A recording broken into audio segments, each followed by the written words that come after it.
আমার 40 মিনিটে বাচ্চাগুলো বের হয়ে যায়। এরপর তার সাথে আমার দুবার করে কথা হয়েছিল।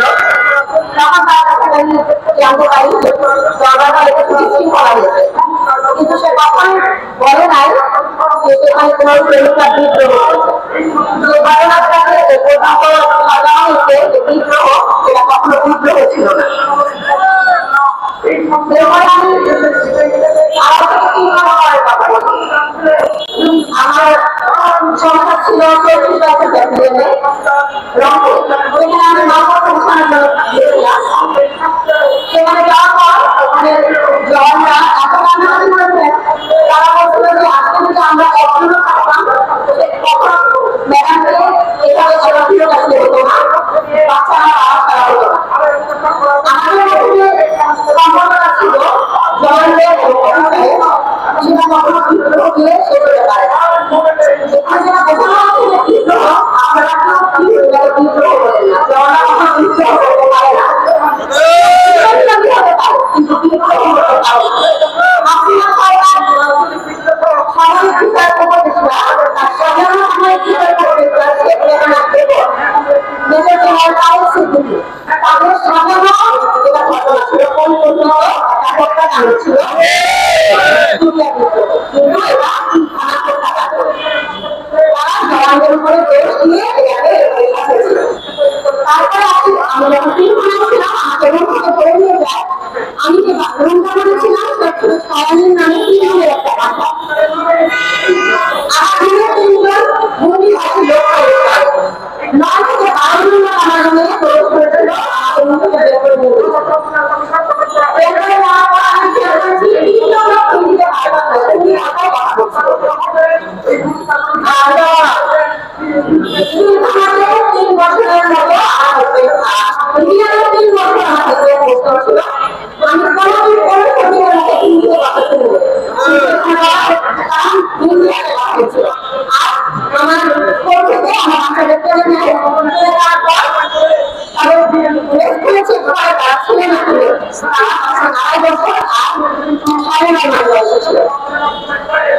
চেক করে তাদেরকে বলে ওখান থেকে বাচ্চা রাখবো না, ইন্ডিয়ার সদস্য নির্বাচন করলে পাকিস্তানি বাচ্চা একটা বাচ্চা রাখবো না, নাকি আমার হাসবেন্ড পাকিস্তানি ছিল, আমি পাকিস্তানি ছিলাম, আমরা কি বাংলাদেশি না, বাংলাদেশি জন্ম নিয়েছিলাম, আমার বাবা আমার মেয়ের বাবা নাকি বাংলাদেশি না, তাহলে কেন বলা হয়েছিল পাকিস্তানি বাচ্চা বাঁচিয়ে রাখবো না?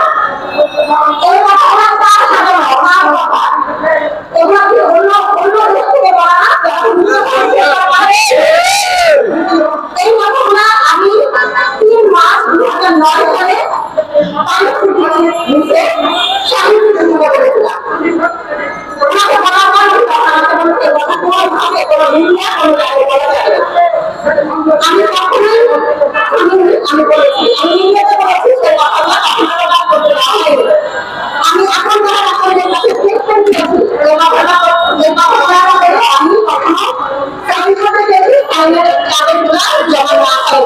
আমি আর্মি হেডকোয়ার্টারে জমা দিয়েছি, তখন মন্ত্রী ছিলেন, কিন্তু এই জিনিসগুলো তারা রাখেনি। আমাকে তারা পরিকল্পিতভাবে তৈরি করে দিয়েছে যে স্টেটমেন্ট ওখানে সাইন করতে পারছে, যেটায় হিন্দি ভাষা কথাটা লেখা ছিল না, কিন্তু আমি সেখানে সাইন করিনি। তার কারণে আমাকে এই পর্যন্ত মানে আজকের দিন পর্যন্ত একটু আগে এলাকায় একজন লোক এসে আমাকে অ্যারেস্ট করেছে।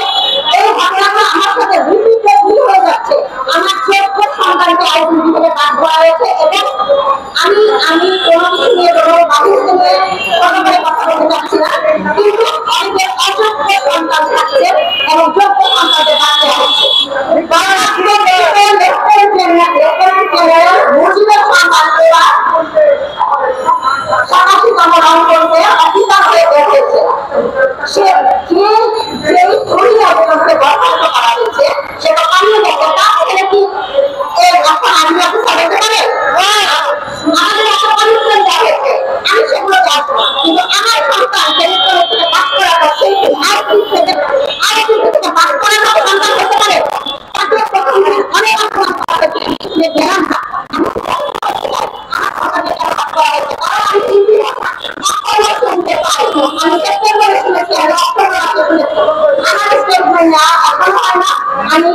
প্রধানের কাছে দরখাস্ত করেছি, আমার দরখাস্তের কোনো উত্তর আসে নাই। 3টা দরখাস্ত করেছি আমি সেনা প্রধানের সাথে। 6 দরখাস্তকে আমি 5 নভেম্বর পর্যন্ত দেখা করতে চেয়েছি। ব্রিগেডিয়ার জেনারেল এরকম আছেন, উনি কোনোভাবেই এটা দেখা করতে দিচ্ছেন না। আমার হাজবেন্ডের লাশ আজ পর্যন্ত আর আইডেন্টিফাই আমাকে এটা কোনোভাবে